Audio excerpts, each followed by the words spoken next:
Hello नमस्कार दोस्तों, कैसे हैं आप सभी और कैसी चल रही है आप लोगों की तैयारियां। तो आज हम राजस्थान पुलिस का एक और मॉडल पेपर कवर करेंगे। मोस्ट इंपॉर्टेंट 50 क्वेश्चंस और आज का टारगेट रखते हैं 35 क्वेश्चंस। तो जो भी आपका स्कोर बनता है कमेंट करके बताना। और इस तरह के डेली वीडियो लेने हैं तो चैनल को सब्सक्राइब कर लीजिए और बेल आइकन पे ओके कर देना ताकि नोटिफिकेशन आपको मिलता रहेगा। और अगर आप रिवीजन करने के लिए PDF लेना चाहते हैं तो टेलीग्राम चैनल से इसकी और इससे पहले जितने भी टेस्ट हुए 150 उनकी PDF भी आप ले सकते हैं।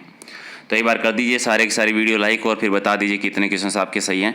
हर टाइप के क्वेश्चंस करेंगे, पार्ट बी के भी, पार्ट सी के भी, डी के भी। तो हर टाइप के कितने क्वेश्चन सही होते हैं पूरा वीडियो देखना है। पहले कि राजस्थान के सरकार के किसी भी विभाग का जो प्रशासनिक प्रधान होता है कौन होता है? किसी विभाग का जो प्रशासनिक प्रधान होता है वो होता है सचिव। प्रशासनिक प्रधान विभाग का एक आपका राइट आंसर। दूसरा कि राजस्थान के एकीकरण से पहले गंगानगर किस रियासत में आता था? गंगानगर आता था बीकानेर रियासत में। रामनगर गंगा सिंह के टाइम का याद होगा, तो राइट आंसर आपका 2 नंबर।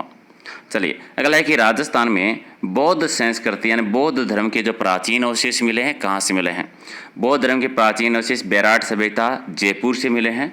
और अगला है कि भारत में सुदूर दक्षिणी भौगोलिक इकाई बतानी है जो निकोबार द्वीप समूह आ जाता है, तो राइट आंसर आपका 2 नंबर इसका सही आंसर। अगला है कि उदासीन घोल का पीएच मान बताना है। उदासीन घोल का पीएच मान होता है 7।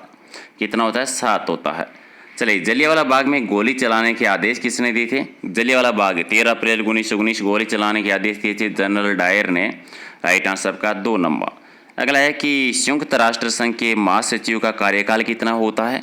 इनका कार्यकाल होता है 5 वर्ष का, तो राइट आंसर आपका 4 नंबर। चलिए नेक्स्ट है कि किस रोग से ग्रसित बच्चों के लिए केंद्र सरकार ने स्ट्रॉबेरी और संतरे के स्वाद वाली गोलियां बनाई है? और ये टीबी रोग के लिए बनाई थी स्ट्रॉबेरी और संतरे के स्वाद वाली गोलियां। नेक्स्ट है कि भारत ने किस देश को आतंकी संगठन यानी इस्लामिक स्टेट से संघर्ष करने के लिए 3 करोड़ रुपए की सहायता की है? और ये फिलीपींस देश को सहायता दी है 3 करोड़ रुपए की, तो राइट आंसर आपका 4 नंबर। नेक्स्ट है कि वर्णांता वाले व्यक्ति को लाल रंग है वो कैसा दिखाई देता है? वर्णांता रोग वाले व्यक्ति को लाल रंग जो है वो दिखाई देता है हरा, यानी राइट आंसर आपका 3 नंबर। अगला है कि अर्थशास्त्र का लेखक समकालीन था, किसके समकालीन थे? चंद्रगुप्त मौर्य के टाइम पर विष्णु चाणक्य आपको याद होंगे जिन्होंने अर्थशास्त्र लिखा था, ये चंद्रगुप्त मौर्य के समकालीन थे। चलिए, देश में जो दूसरी बार राष्ट्रपति शासन लागू हुआ था, राष्ट्रीय आपातकाल की घोषणा हुई थी, ये कब हुई थी? दूसरी बार 71 में 3 दिसंबर 1971 को हुई थी। अगला है कि अनुवांशिकता के जनक किसको कहा जाता है? अनुवांशिकता के जनक, और ये कह रहा था मेंडल, तो राइट आंसर आपका 3 नंबर। नेक्स्ट है कि भारत में रेलगाड़ी सबसे पहले कब चलाई गई थी? 1853 में। कहाँ से कहाँ तक चलाई गई थी ये आप कमेंट करके बता दीजिए। अगला है कि निम्न में से कौन सी एक भारतीय राज्य 3 राष्ट्रों की अंतर्राष्ट्रीय सीमा से लगा हुआ है? तो सिक्किम नहीं है, तो इसमें अरुणाचल प्रदेश राइट आंसर आपका 3 नंबर। अगला है कि विश्व में सबसे ऊंचा ज्वार भाटा कहाँ पर आता है? विश्व का सबसे ऊंचा ज्वार भाटा आता है वो आता है उत्तरी सागर में, यानी 2 नंबर आपका सही है। चलिए, हास्य गैस का रासायनिक नाम बता दीजिए। हंसाने वाली गैस का रासायनिक नाम होता है नाइट्रस ऑक्साइड, यानी 2 नंबर सही है। नेक्स्ट है कि भारत में सिविल सेवाओं का सूत्रपात किसके टाइम पर हुआ था? सिविल सेवाएं, ये लॉर्ड वेलेजरी 1 नंबर आपका राइट आंसर।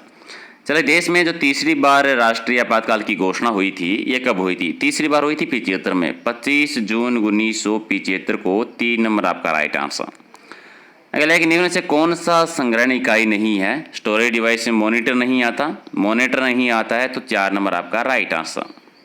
चलिए, भारत के उत्तरी भाग में किस मिट्टी का विस्तार ज़्यादा है? भारत के उत्तरी हिस्से में जलोढ़ मिट्टी है वो सर्वाधिक है, तो राइट आंसर आपका हो जाएगा 2 नंबर इसका सही आंसर। अगला है कि कोशिका में डीएनए क्या है? कोशिका में डीएनए यानी न्यूक्लिक अम्ल, राइट आंसर आपका 1 नंबर। और अगला है कि वर्षा की छोटी छोटी बूंदें गोल किसकी वजह से होती है? वर्षा की बूंदें गोल होने का रीजन है पृष्ठ तनाव के कारण, पृष्ठ तनाव की वजह से, तो 2 नंबर आपका राइट आंसर। अगला है कि दूसरी बार जब राष्ट्रीय आपातकाल राष्ट्रपति शासन लागू हुआ था तब देश के राष्ट्रपति कौन थे? जब थे उस टाइम पर थे वीवी गिरी जी थे, तो 2 नंबर आपका सही है।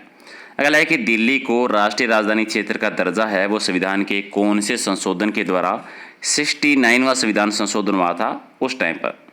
चलिए, नेक्स्ट है कि किस सिख गुरु की मृत्यु के लिए औरंगजेब जिम्मेदार है? औरंगजेब के टाइम पर हुई थी तेग बहादुर की, तो तेग बहादुर जी 1 नंबर आपका राइट आंसर।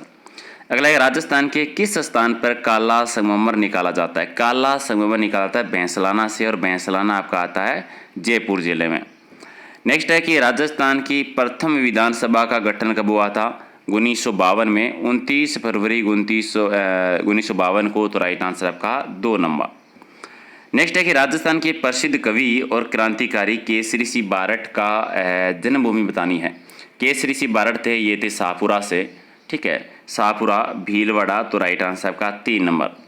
अगला है कि विधानसभा के प्रश्नकाल के दौरान उस प्रश्न को क्या कहा जाता है जिसका उत्तर सदस्य सदन में होता है। तो उसको कहते हैं ताराकित प्रश्न कहते हैं, यानी 2 नंबर आपका राइट आंसर। चले, सेवन घास है वो ज़्यादा कहाँ पर होती है। सेवन घास होती है पश्चिमी राजस्थान में, यानी जैसलमेर के एरिया में। तो राइट आंसर आपका हो जाएगा 4 नंबर।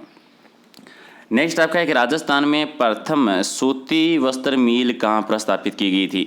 पहली सूती वस्त्र मिल की स्थापना हुई थी ब्यावर में, और ब्यावर आपका आता है अजमेर जिले में। तो 4 आपका राइट आंसर। नेक्स्ट एक प्रसिद्ध राजस्थानी कविता पाथल और पीथल की रचयिता कौन है। पाथल और पीथल कन्हैयालाल सेठिया जी। अब ये बता दीजिए पाथल किसको कहा था और पीथल किसको कहा था। अगला गंगानगर को किसने बताया था। गंगानगर को बसाया था गंगा सिंह ने। पहले ये रामनगर हुआ करता था, गंग नहर की वजह से गंगानगर हो गया था। नेक्स्ट है कि 1931 में राजस्थान में सबसे पहले प्रजामंडल की स्थापना की थी कपूर चंद पाटनी ने, कहाँ पर। और पहला प्रजामंडल था जयपुर प्रजामंडल। नेक्स्ट है कि ताम्र नगरी सभ्यता किसको कहते हैं। ताम्रवर्ती नगरी कहा जाता है आड़ सभ्यता, जो कि उदयपुर जिले में है। और अगला है कि मौर्य सभ्यता के प्रमाण किस स्थान से उपलब्ध हुए हैं। मौर्य सभ्यता की जो जानकारी मिलती है हमें, वो मिलती है बेराट सभ्यता से। अशोक के शिलालेख भी मिले हैं। चलिए, अगला आपका है कि महिला और बाल विकास स्कूल का निर्माण राजस्थान के किस जिले में हुआ है। और ये वह राजस्थान के अजमेर जिले में। तो राइट आंसर आपका 1 नंबर। 18 रेगिस्तान का जल महल किसको कहा जाता है। रेगिस्तान का जल महल कहते हैं बाटवा का कुआं, जो कि बाड़मेर में आता है। तो राइट आंसर आपका 4 नंबर। चलिए, 90 है कि उदयपुर में आहड़ की छत्रियाँ किस वंश के राज परिवार की है। आहड़ की है वो आपकी आती है सिसोदिया राजवंश, मेवाड़ रियासत की शाखा। 2 आपका राइट आंसर। चलिए, किस मेले को शहरियों का महातीर्थ कुंभ कहा जाता है। महातीर्थ कुंभ कहते हैं सीताबाड़ी का। सीताबाड़ी 12 जिले में किस तिथि को लगता है, ये कमेंट करके बता दीजिए आप। राजस्थान संघ का निर्माण हुआ था 25 मार्च 1948 को। इसके राज प्रमुख किसको बनाया था। राजस्थान संघ आपको याद होगा, ठीक है। तो इसके जो राज प्रमुख बने थे वो बने थे कोटा के महाराव, यानी सेकंड चरण की बात कर रहा हूँ मैं, जिसको कोटा राजधानी बनी थी। अब कोटा के शासक कौन थे आप बता दीजिए, ठीक है। भीम सिंह थे, भोपाल सिंह थे, उदय सिंह थे, भान सिंह थे, कौन थे, जो भी थे आप कमेंट करके बताना। 93 के राजस्थान में झामर कोटड़ा क्षेत्र जो है वो किस खनिज के लिए प्रसिद्ध है। झामर कोटड़ा जो है ये रॉक फास्फेट के लिए प्रसिद्ध है। आपको बताना क्या है, किस जिले में आता है ये। तो 4 आपका राइट आंसर। अगला है कि अष्टछाप कवि का संगठन किसने किया था। अष्टछाप कवि का संगठन किया था विठलनाथ जी ने। तो वल्लभाचार्य जी के बेटे थे, आपको याद होगा, वल्लभ संप्रदाय। और वल्लभ संप्रदाय की शाखा राजस्थान में नाथद्वारा में है। सरनाथ जी का मंदिर बने थे। ये मंदिर बनवाए किस शासक ने थे, वो आप कमेंट करके बता दो। राजस्थान में पहली उद्योग नीति किस वर्ष अपनाई गई थी। पहली उद्योग नीति अपनाई थी 1978 में। अब इसकी डेट बतानी है, 24 जून, 28 जून, 25, जो भी इसकी डेट है कि किस तारीख को लगी थी, ये आपको कमेंट करके बता दो। 14वीं विधानसभा महिला और विधायकों की संख्या कितनी थी। कितनी थी बता दीजिए। 27 थी। अभी वर्तमान में कितनी है, जो भी है, जो भी डाटा आपका आता है विधानसभा में महिलाओं की संख्या कितनी है, कमेंट करके बताना अभी मुझे। आदिवासियों में लीला मोरिया संस्कार किससे संबंधित है। लीला मोरिया संस्कार आता है विवाह से संबंधित। किससे संबंधित है, विवाह से संबंधित है। मांगी बाई और लक्ष्मण दास कामड़ किस नृत्य से प्रसिद्ध है। कांगी बाई और ये आते हैं 13 ताली नृत्य। मांगी बाई आपको 13 ताली नृत्य पादरला गांव पाली में जन्मा था, रामदेव जी से संबंधित है। कांवड़िया पंथ की महिलाएं करती है, आपको याद होगा। चलिए, अगला है कि भारत के एकमात्र टंगस्टन की खान कहाँ है। टंगस्टन की जो प्रसिद्ध खान है वो आती है आपकी डेगाना में, और डेगाना आता है नागौर जिले में। अगला है कि नसीराबाद के विद्रोह करने वाली बटालियन कौन सी थी। नसीराबाद की क्रांति जो राजस्थान में शुरुआत हुई थी 28 मई 1857 को। यहाँ 15वीं बंगाल नेटिव इन्फेंट्री थी। अब यहाँ पर बताना क्या है, नसीराबाद में उसमें 15वीं बटालियन थी। 15वीं बटालियन के अलावा 2 बटालियन और थी वहाँ पर उस टाइम पर। उन दोनों बटालियन के नाम बता दो कि कौन कौन सी थी। और ये 50 में से कितने आपने सही किए हैं, कमेंट करके बता दीजिए। और 50 क्वेश्चन इसके पहले हमने किए थे। तो जो भी आपका स्कोर है कमेंट करके बताना है। अगर आपको हमारी छोटी सी मेहनत अगर पसंद आई है तो वीडियो को लाइक करना है, शेयर करना है और साथ में इसकी PDF ले लेना ताकि रिवीजन कर सको। PDF कहाँ से लेनी है? टेलीग्राम चैनल से, जिसका लिंक मिल जाएगा आपको वीडियो के डिस्क्रिप्शन में, प्रहलाद सारण सर, और इसी नाम से आपको फेसबुक का पेज और इंस्टाग्राम का भी लिंक मिल जाएगा। चलिए मिलते हैं। और दो इम्पोर्टेंट कल शाम को जो है 2 मोस्ट इम्पोर्टेंट की वीडियो आने वाले हैं। राजस्थान के पशुधन के बारे में, राजस्थान के पशुधन के बारे में आने वाले हैं, तो वो थोड़ा सा अच्छे से देख लेना। और दूसरा जो हम इम्पोर्टेंट जो कवर करने वाले हैं, ठीक है, वो आर्थिक समीक्षा का करेंगे और वन रिपोर्ट का करेंगे। तो 3 वीडियो करेंगे जहाँ से आपके 2-2 क्वेश्चंस आते हैं, तो वो शाम को आप जरूर देखना। Thank you.